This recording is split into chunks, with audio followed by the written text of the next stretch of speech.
So one of the things about software that I think has got us to where we are now, this situation of essentially useless things, is this evolution of software as a product from being something that was constrained by many of the constraints of real world physical products to this ethereal kind of vaporous thing that we have now, which is not really attached to the real world, arguably in any way where it takes up space, whatever kind of space you want to think of. So you look at software existing in stores, in boxes, on shelves, right? So straight away you've got packaging, which kind of constrains the software makers to having to really promote that product or sell that product in the same way that any other shelved product is sold. Firstly, earning that space, right? There's limited space in a store, so you got to earn that space. You got to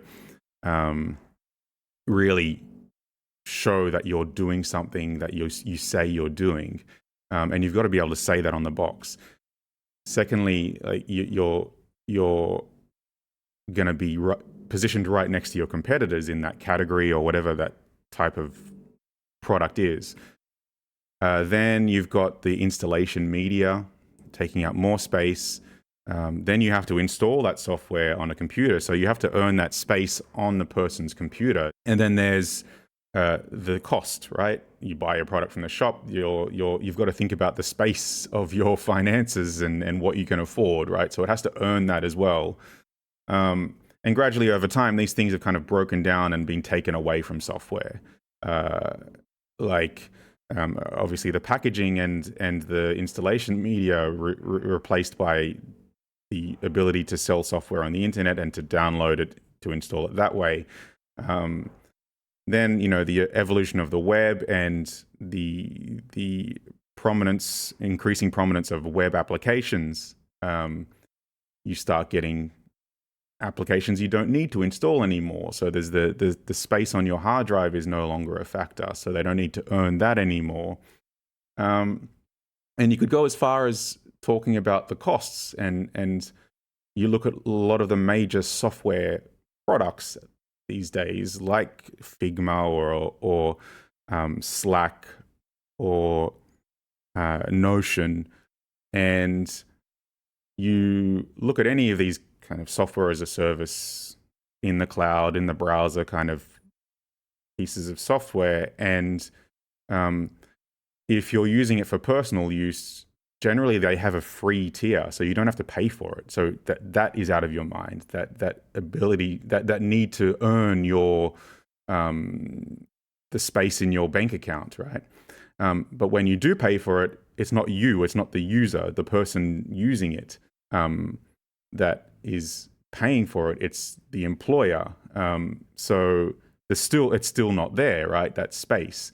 So software as a product currently, I think, is at the peak of not taking up any space in our lives.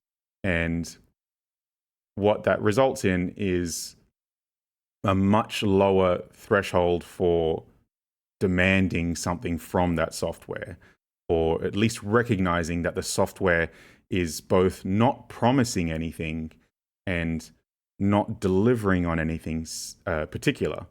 And when it does deliver, like, there are people who love Notion and people who love Figma, but when it does deliver, it's also important to recognize is what it's delivering on in those cases is something that those people have defined themselves. They've found their own use for it, which is not a bad thing, but it's also a great thing for the makers of that software, because they have no responsibility to deliver on that thing. They didn't say this is what it's for.